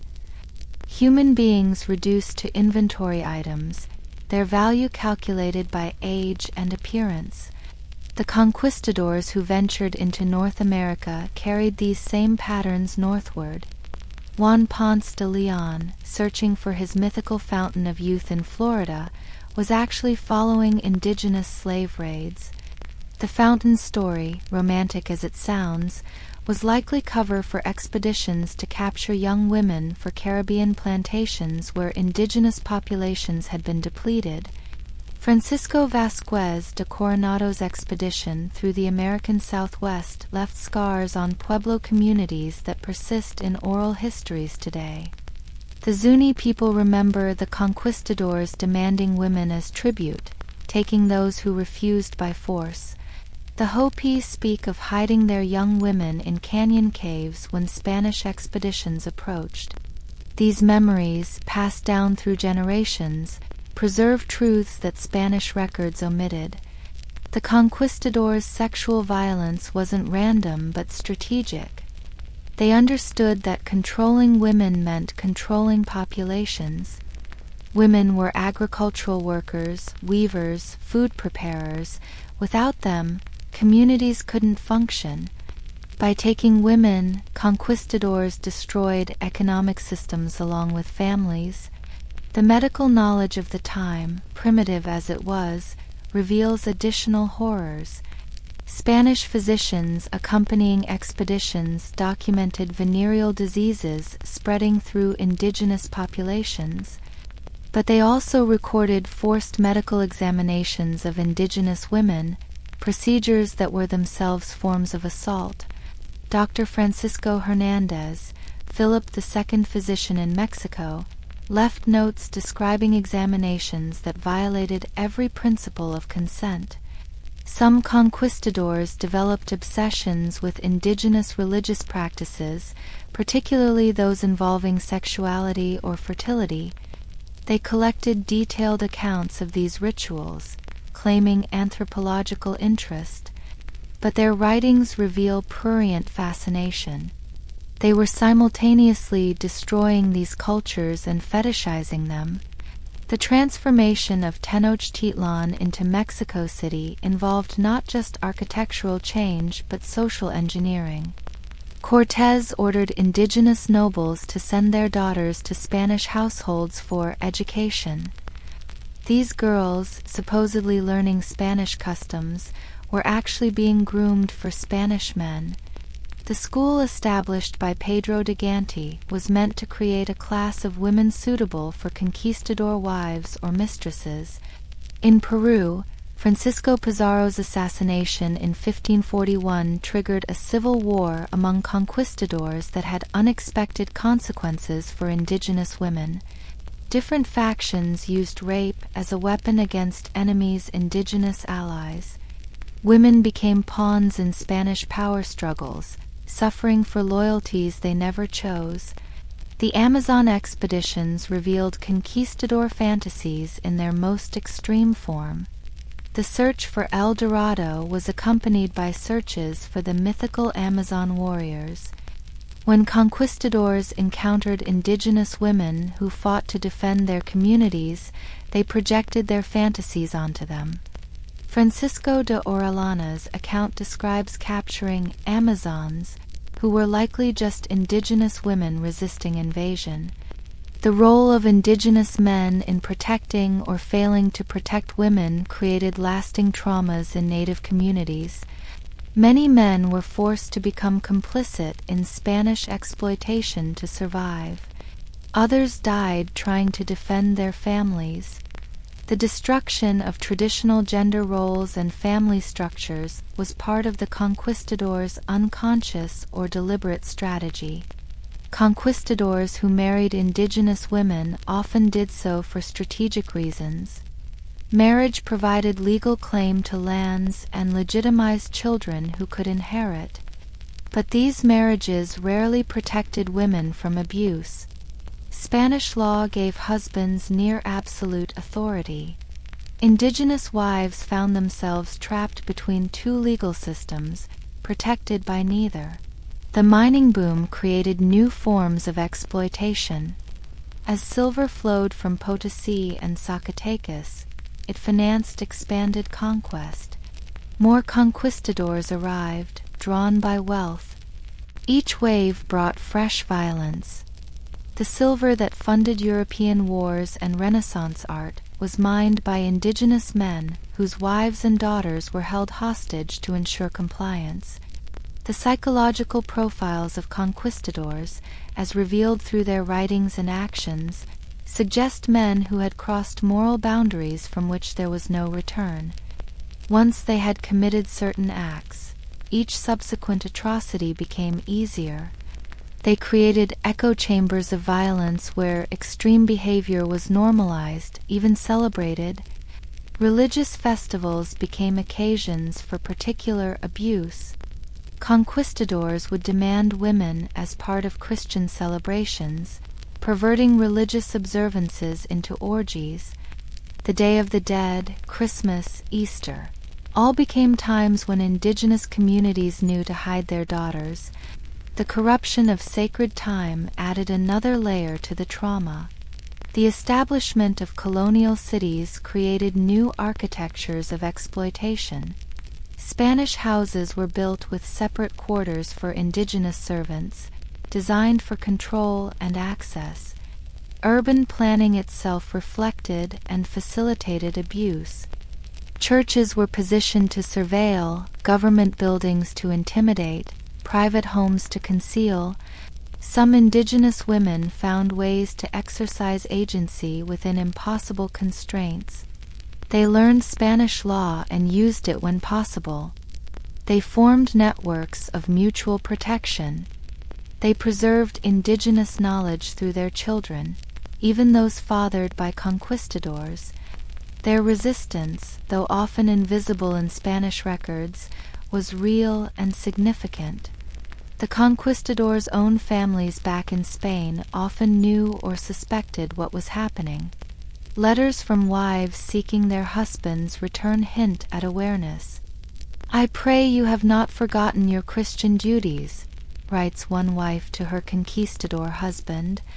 Another asks that he remember the fate of his immortal soul. These letters suggest knowledge they couldn't directly acknowledge. The generational impact of conquistador violence created cascading traumas. Children born of rape faced rejection from both cultures. Indigenous communities struggled with how to treat these visible reminders of violation. Spanish society classified them in elaborate racial hierarchies, castas, that determined their opportunities and limitations. As conquistadors aged, some experienced what might be recognized today as psychological consequences of their actions. Hernán Cortés's later years were marked by paranoia and depression. Francisco Pizarro became increasingly isolated and fearful. Whether this was guilt, fear of retribution, or simple mental deterioration, their final years were often miserable. The artwork commissioned by conquistadors reveals their self-perception. Portraits show them as noble warriors and Christian knights. Religious paintings they donated to churches depict them as pious benefactors. This visual propaganda was part of their attempt to control historical narrative, to transform themselves from perpetrators to heroes. Indigenous artistic responses, when they could be safely created, told different stories. Hidden in traditional designs were records of trauma. Textiles contained coded messages about Spanish cruelty. Pottery preserved images of violence disguised as decorative patterns. These artistic testimonies survived even when written records were destroyed. The natural environment itself bore witness to conquistador excess. Forests were cleared for plantations worked by traumatized indigenous communities. Rivers were polluted by mining operations that destroyed traditional fishing. The landscape was transformed to serve Spanish appetites, with indigenous women forced to work lands that had once sustained their families. Medical conditions specific to the conquest began to appear. Indigenous midwives reported increases in complicated births, miscarriages, and infant mortality. The stress of living under conquistador rule manifested in physical symptoms. Traditional healers developed new remedies for conditions they had never seen before. Trauma stored in the body passed to the next generation. The few conquistadors who experienced genuine conversion or remorse late in life left remarkable documents.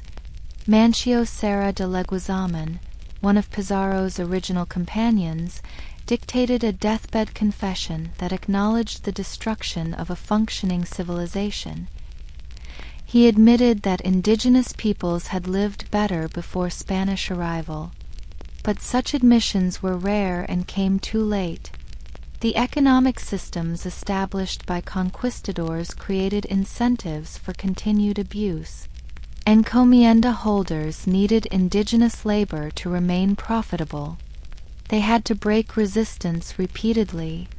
Each generation of indigenous people had to be subjected anew.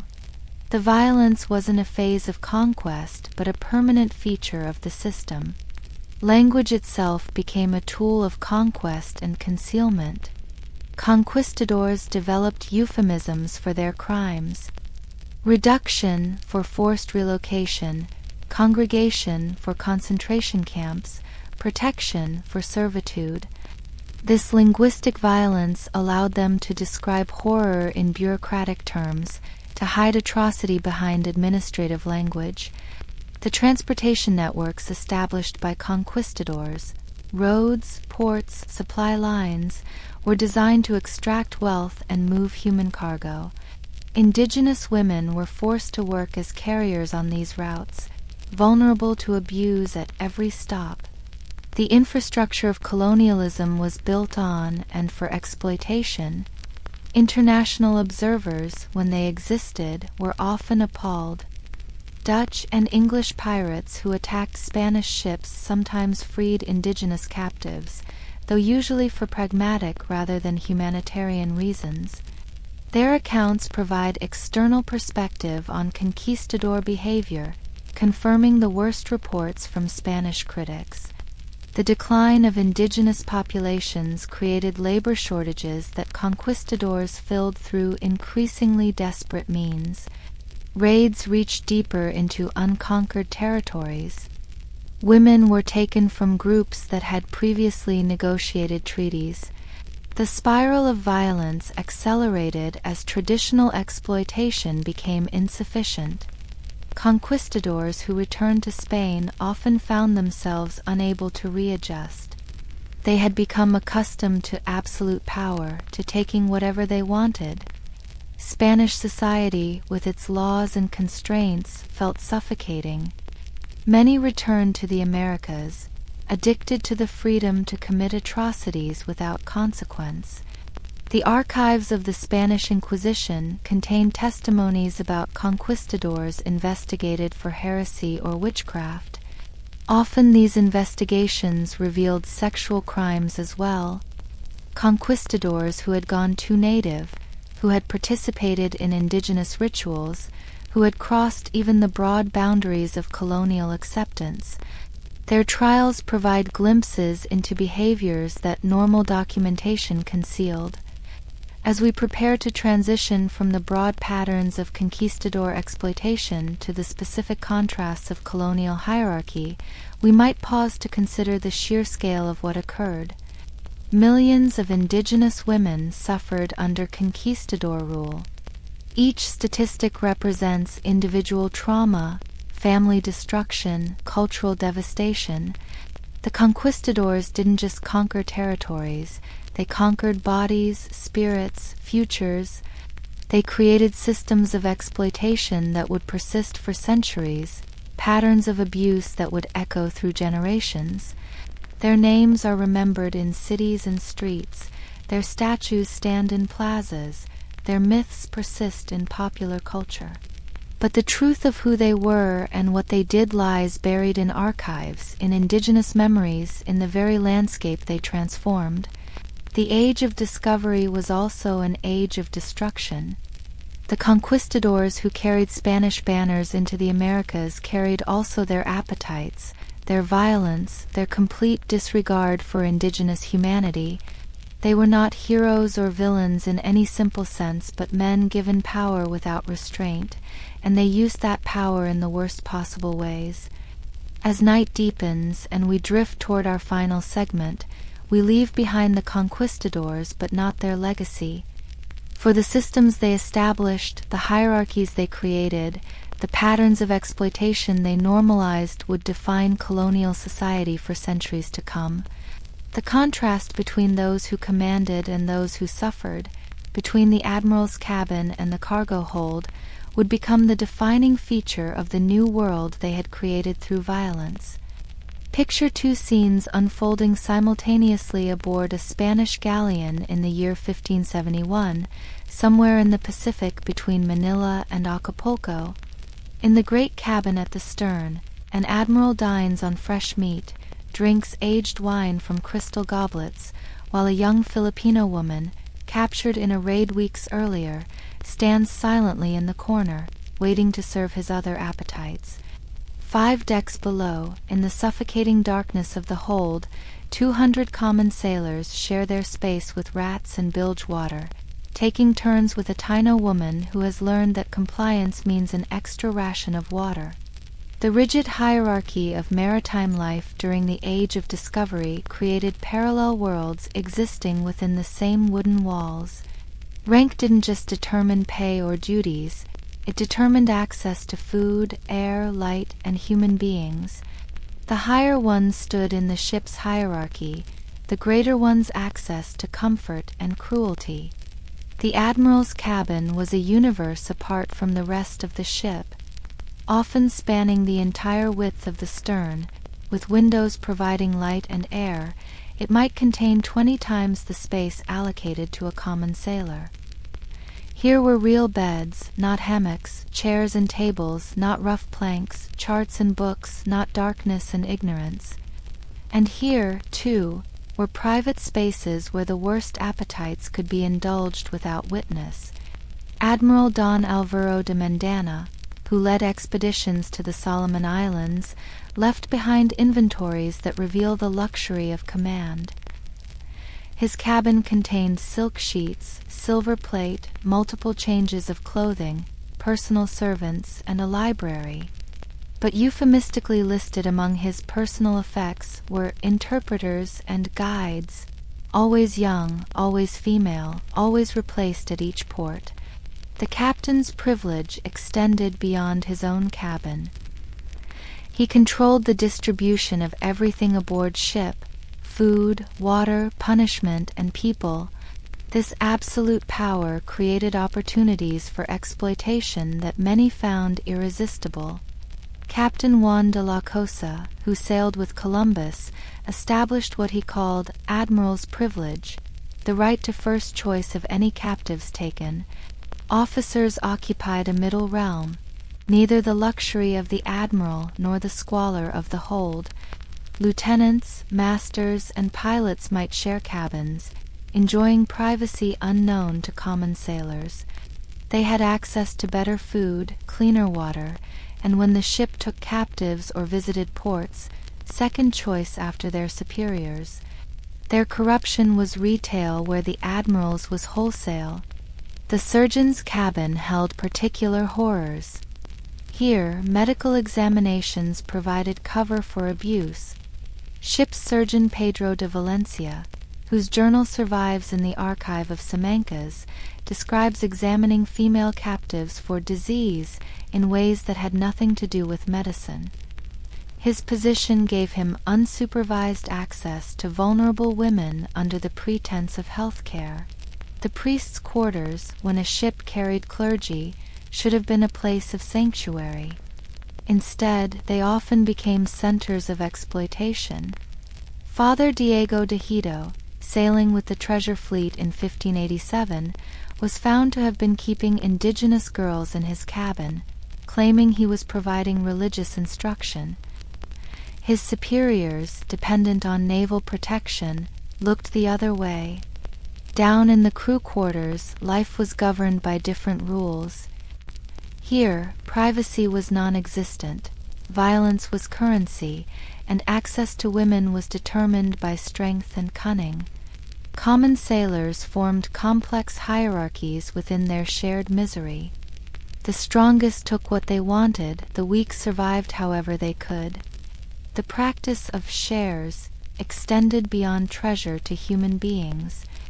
When captives were taken, they were distributed according to rank.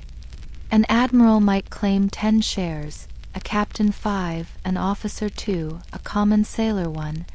These shares might mean access for a night, a week, or permanent ownership. The mathematics of exploitation were precisely calculated. Port visits revealed the hierarchy in sharp relief. When ships anchored at Veracruz, Havana, or Cartagena, officers went ashore to private brothels or arranged liaisons. Common sailors, if allowed shore leave at all, crowded into waterfront establishments where indigenous and African women were forced to serve dozens of men nightly. The violence and disease of these encounters spread through port cities like plague. The admiral's dealings in port were conducted with ceremony and discretion. Local officials, eager to maintain good relations, would provide entertainment. This might include dinners, music, and women presented as gifts or interpreters. Admiral Luis de Cordova's encrypted correspondence, decoded in the 1980s, describes these arrangements in detail, including ages and prices. The slave markets that developed in major ports created new opportunities for naval exploitation.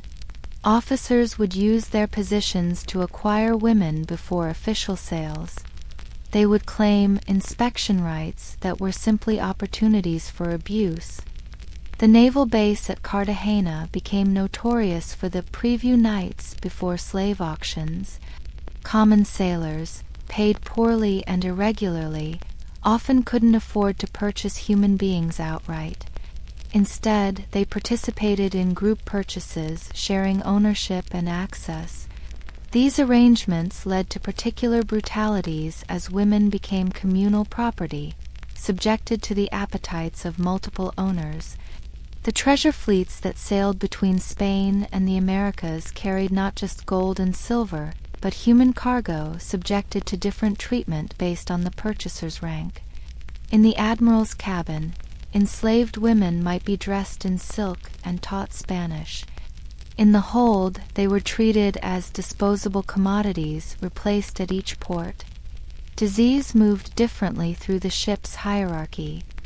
Admirals and officers, with better nutrition and private quarters, might avoid the epidemics that swept through crew quarters, but venereal diseases crossed rank boundaries. Syphilis and gonorrhea spread from admiral to cabin boy, creating a democracy of infection that rank couldn't prevent. The account books from these voyages, preserved in maritime archives, reveal the economics of exploitation. Officers spent significant portions of their pay on purchasing or renting women in ports. Common sailors might pool resources, going into debt for brief access. The financial records tell stories of human misery reduced to transactions. Picture two scenes unfolding simultaneously aboard a Spanish galleon in the year 1571, somewhere in the Pacific between Manila and Acapulco. In the great cabin at the stern, an admiral dines on fresh meat, drinks aged wine from crystal goblets, while a young Filipino woman, captured in a raid weeks earlier, stands silently in the corner, waiting to serve his other appetites. 5 decks below, in the suffocating darkness of the hold, 200 common sailors share their space with rats and bilge water, taking turns with a Taino woman who has learned that compliance means an extra ration of water. The rigid hierarchy of maritime life during the Age of Discovery created parallel worlds existing within the same wooden walls. Rank didn't just determine pay or duties, it determined access to food, air, light, and human beings. The higher ones stood in the ship's hierarchy, the greater ones access to comfort and cruelty. The admiral's cabin was a universe apart from the rest of the ship, often spanning the entire width of the stern. With windows providing light and air, it might contain 20 times the space allocated to a common sailor. Here were real beds, not hammocks, chairs and tables, not rough planks, charts and books, not darkness and ignorance. And here, too, were private spaces where the worst appetites could be indulged without witness. Admiral Don Alvaro de Mendana, who led expeditions to the Solomon Islands, left behind inventories that reveal the luxury of command. His cabin contained silk sheets, silver plate, multiple changes of clothing, personal servants, and a library. But euphemistically listed among his personal effects were interpreters and guides, always young, always female, always replaced at each port. The captain's privilege extended beyond his own cabin. He controlled the distribution of everything aboard ship: food, water, punishment, and people. This absolute power created opportunities for exploitation that many found irresistible. Captain Juan de la Cosa, who sailed with Columbus, established what he called Admiral's Privilege. the right to first choice of any captives taken. Officers occupied a middle realm, neither the luxury of the admiral nor the squalor of the hold. Lieutenants, masters, and pilots might share cabins, enjoying privacy unknown to common sailors. They had access to better food, cleaner water, and when the ship took captives or visited ports, second choice after their superiors. Their corruption was retail where the admiral's was wholesale. The surgeon's cabin held particular horrors. Here, medical examinations provided cover for abuse.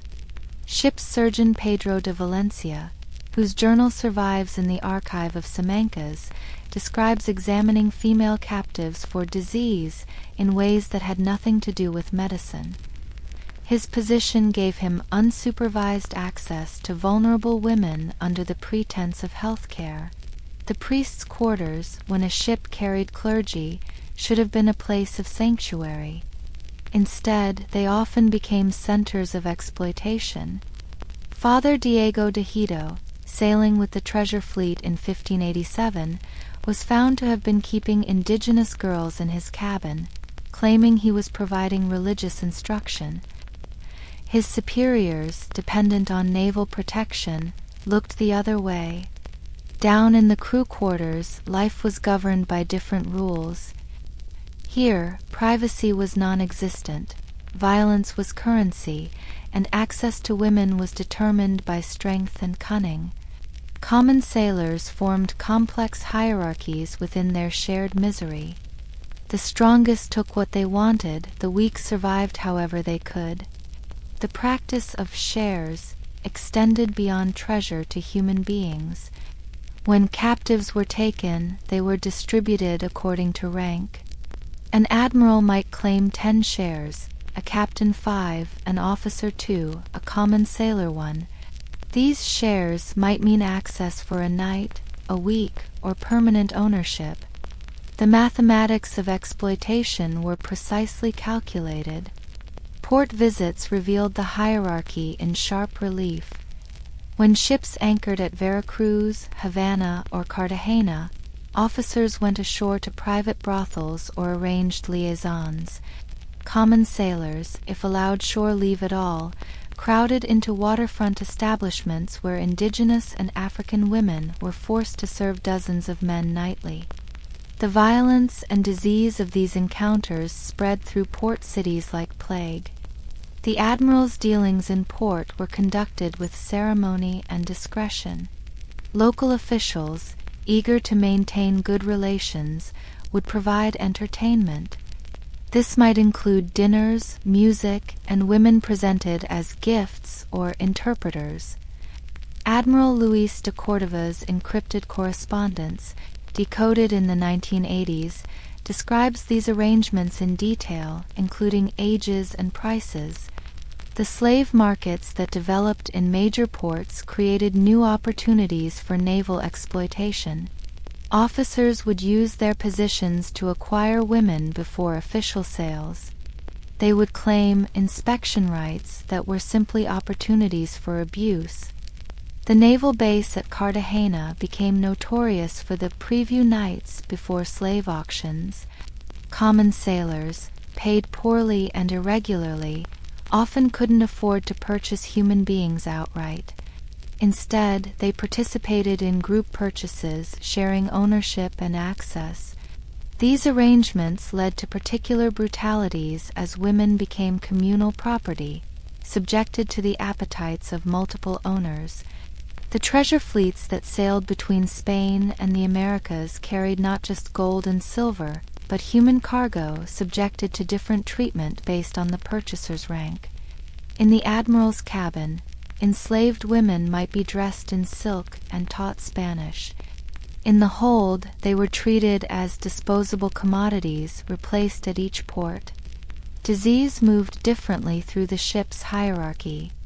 Admirals and officers, with better nutrition and private quarters, might avoid the epidemics that swept through crew quarters, but venereal diseases crossed rank boundaries. Syphilis and gonorrhea spread from admiral to cabin boy, creating a democracy of infection that rank couldn't prevent. The account books from these voyages, preserved in maritime archives, reveal the economics of exploitation. Officers spent significant portions of their pay on purchasing or renting women in ports. Common sailors might pool resources, going into debt for brief access. The financial records tell stories of human misery reduced to transactions. The recruitment methods for different ranks perpetuated cycles of exploitation. Officers were drawn from minor nobility or wealthy merchant families, men who already understood hierarchy and privilege. Common sailors were often pressed into service, criminals offered pardons, or desperate men with no alternatives. The origins of crew members predetermined their fates. Weather itself was experienced differently by rank. During storms, officers remained in their cabins, perhaps uncomfortable but relatively safe. Common sailors were sent aloft in howling winds to reef sails, clinging to wet rigging as the ship pitched violently. The same storm that merely inconvenienced an admiral might kill a dozen sailors. The food disparities were not just about quantity but quality and variety. Admirals' tables featured fresh meat, preserved fruits, wine, and delicacies. Officers ate salt pork, decent biscuits, and watered wine. Common sailors subsisted on rotting meat, weevil-infested hardtack, and water that grew more putrid with each passing day. Malnutrition weakened sailors' resistance to disease and abuse. Sleep, that most basic human need, was stratified by rank. Admirals slept in proper beds with clean linens, changed regularly by servants. Officers had bunks with some privacy and protection from the elements. Sailors strung hammocks wherever space allowed, sleeping in shifts, never more than 4 hours at a time, constantly wet from seepage and spray. The management of captive populations aboard ships revealed systematic approaches to exploitation.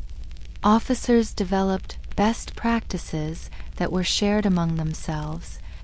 How to break resistance quickly, how to prevent suicides, how to maintain women in conditions that preserve their value. These techniques were refined over generations, creating a science of human degradation. Language barriers were exploited differently by different ranks. Admirals had educated interpreters who could facilitate complex negotiations. Common sailors communicated through violence and gesture. The inability of captives to speak Spanish was used to justify treatment. They couldn't consent, but they also couldn't refuse in ways that would be understood. The inspection protocols when ships met at sea demonstrated hierarchy in action. When admirals' ships encountered each other, there were ceremonies, exchanges of gifts, dinners. When a warship encountered a merchant vessel, officers might claim inspection rights that included examining human cargo. These inspections were opportunities for selection and abuse. The phenomenon of fleet women showed how exploitation was institutionalized. Certain women were designated to service entire fleets, moved from ship to ship as needed. Their treatment varied dramatically based on which deck they were assigned to. Those sent to officers' quarters might survive. Those sent to crew quarters often didn't. Personal hygiene, impossible for common sailors, was another marker of rank. Officers had access to fresh water for washing, clean clothes, private facilities. They could maintain some semblance of civilized appearance. Sailors, encrusted with salt, tar, and filth, looked and smelled like the victims they were, which was used to justify treating them as less than human. The economics of shore leave revealed the hierarchy's extension into port cities. Officers could afford private accommodations, decent food, medical care if needed. Sailors, paid little and irregularly, were confined to the worst parts of ports. prey to crimps, thieves, and establishments that exploited their desperation. Desertion rates varied dramatically by rank and revealed the unbearable conditions for common sailors. Officers rarely deserted. They had too much invested in the system. Sailors fled whenever possible, risking execution if caught rather than continue serving.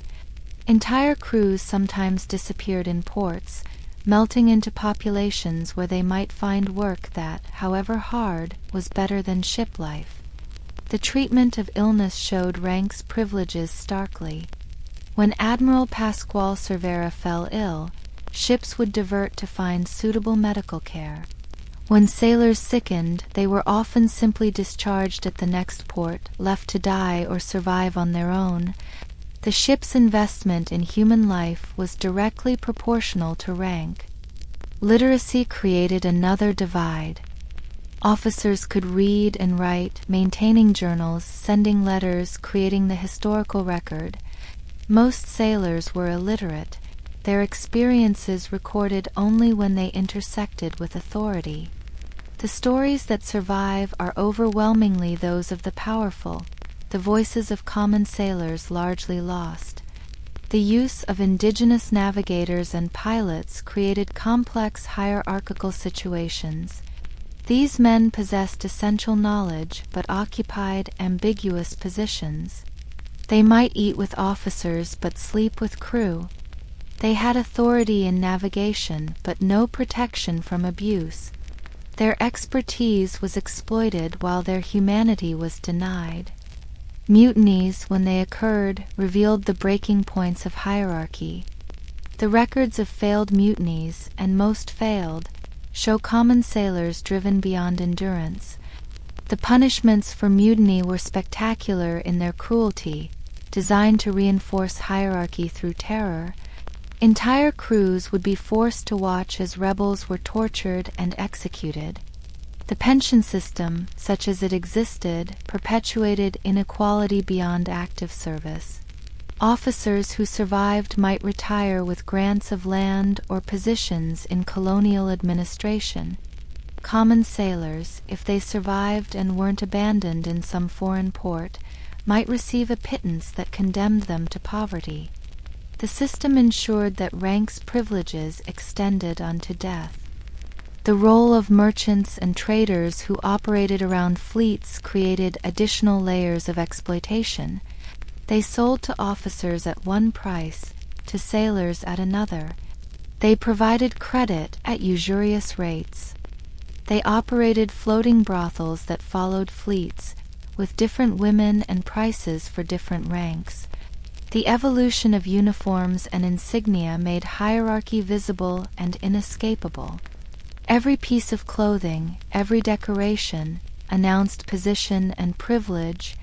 These visual markers ensured that even in crowded ports or chaotic battles, rank was immediately apparent and its privileges could be claimed. The practice of impressment showed how naval service perpetuated itself through violence. Press gangs targeted the poor, the drunk, the foreign. Men were literally kidnapped into service, waking up aboard ships already at sea. Once pressed, they entered the bottom of a hierarchy from which few escaped. The transformation of captured vessels revealed how quickly hierarchies could be established. When a ship was taken, its spaces were immediately reorganized according to naval rank structures. Former merchant cabins became officers' quarters, cargo holds became crew spaces. The architecture of inequality was imposed within hours. The relationship between naval and colonial hierarchies created multiplying effects. Naval officers became colonial administrators, bringing maritime patterns of exploitation to land. Colonial wealth flowed back through naval channels, reinforcing the system. The sea and shore were linked in networks of oppression. The retirement destinations of naval personnel showed rank's lasting impact. Admirals retired to estates in Spain or grand houses in colonial capitals. Officers might manage smaller properties or serve in government positions. Common sailors, if they survived, ended up in portside slums or religious poorhouses, broken by their service. The artistic representations of naval life, commissioned by officers, showed idealized hierarchies. Paintings depicted noble admirals commanding willing crews. Reality's brutality was erased, replaced by propaganda that justified the system. These images became history, truth buried under artistic lies.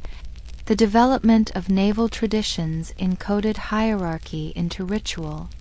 Ceremonies, songs, and customs all reinforced rank distinctions. Even celebrations were stratified: officers' festivities versus sailors' crude entertainments.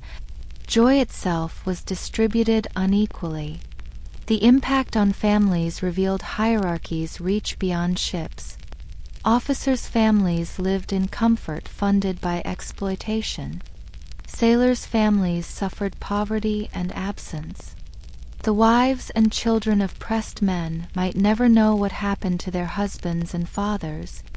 Hierarchy destroyed families as surely as storms or battle. The legal systems that developed around maritime law institutionalized inequality. Courts martial, prize courts, commercial disputes, all were structured to favor rank and property over common humanity. Justice was not blind aboard ships. It saw rank clearly and judged accordingly.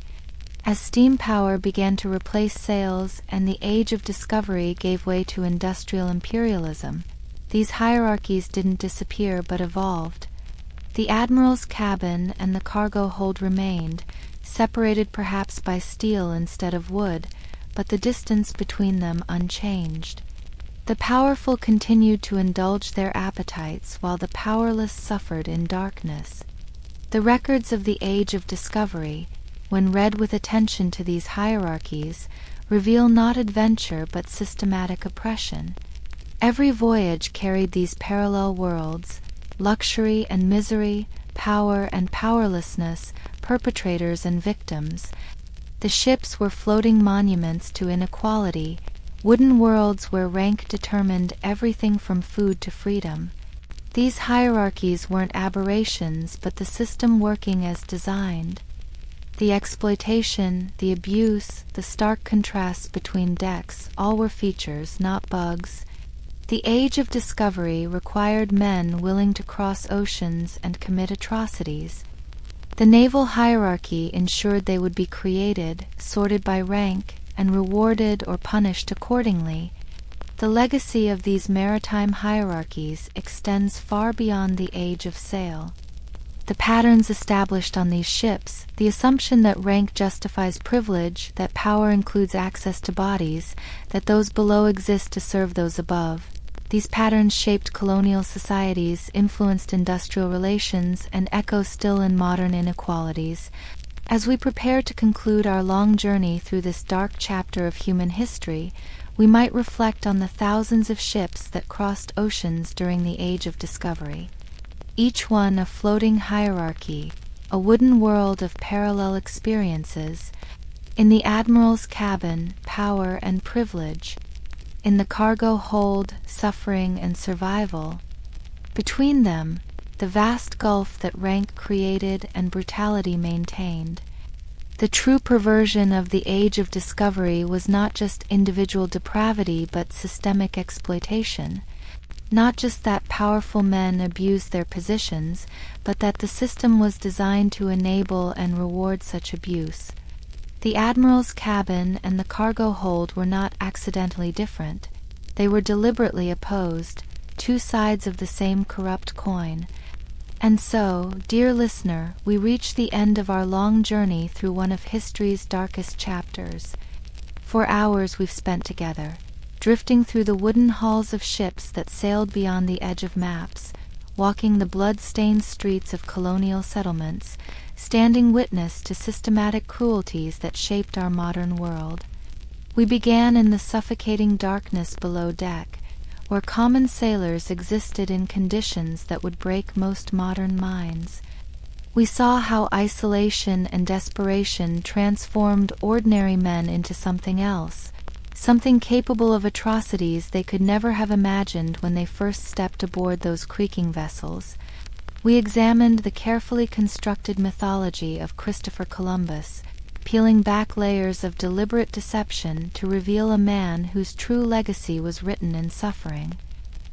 His journals and letters, hidden for centuries, tell a story far different from the one taught in schools, a story of calculated exploitation, of human trafficking, of a man who saw indigenous peoples not as humans to encounter but as resources to extract. We followed the conquistadors deeper into the Americas, men who perfected Columbus's methods and amplified them. We saw how they built entire systems of exploitation, how they used violence and violation as tools of conquest, how they destroyed civilizations not through military genius but through systematic brutality that specifically targeted the most vulnerable. And finally, we observed the rigid hierarchies that made it all possible. The vast gulf between the Admiral's cabin and the cargo hold, between those who commanded and those who suffered. We saw how rank didn't just determine comfort but access to cruelty, how the same ship could contain parallel worlds of luxury and misery. Through all of this darkness, certain patterns emerge. The men we call explorers and discoverers were, in truth, something far different. They were entrepreneurs of violence, men who had found that beyond the reach of European law, they could indulge appetites that civilization constrained. The age of discovery gave them ships, weapons, and most importantly, permission. But perhaps what's most disturbing is not the individual depravity but the systematic nature of it all. This wasn't a few bad men taking advantage. This was an entire structure designed to enable exploitation. From the Spanish crown that funded voyages to the church that blessed them, from the investors who demanded returns to the colonists who normalized atrocity, everyone was complicit. The indigenous peoples who suffered under this system are often nameless in the records. Their voices were deliberately silenced, their testimonies suppressed or destroyed, but their experiences shaped everything that followed. The demographic catastrophe, the cultural destruction, the generational trauma, these are the true legacy of the age of discovery. As you lie there in the safety and comfort of your modern bed, it might seem impossible that such things could have happened. That men could have been so cruel, so systematic in their brutality. But the documents don't lie. The archives preserve the truth, even when we might prefer comfortable myths. Yet understanding this darkness serves a purpose. It reminds us how thin the veneer of civilization truly is, how quickly humans can descend when power is unchecked and others are dehumanized. The men who committed these atrocities were not monsters in any supernatural sense. They were humans given opportunity and permission to indulge their worst impulses. The echoes of this age still resonate. In the demographics of the Americas, where indigenous populations never recovered, in the global economic systems that still extract wealth from the same regions Columbus and the conquistadors first exploited, in the racial hierarchies that began on those ships and in those colonies. But history is not destiny. Understanding the darkness of the past can illuminate the present. The same human capacity for cruelty that enabled the age of discovery exists today, but so does our capacity for empathy, justice, and progress. We are not bound to repeat the patterns of the past, but we must first acknowledge them honestly.